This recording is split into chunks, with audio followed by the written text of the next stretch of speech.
На пресконференција што се одржа во Благоевград беше означена завршницата на проектот Зелени згради за заедничка зелена иднина.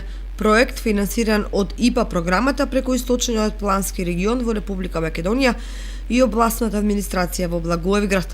За овој проект беа наменети 408.000 евра, со кои се реконструираа во енергетски ефикасни административни згради во Кочани и во Благоевград. Според Илиев, Интерек ИПА програмата за прекогранична соработка, единствената отворена програма за нашиот регион, и представува одлична можност преку соработка со нашиот сосед да реализираме значајни проекти за нашите општини.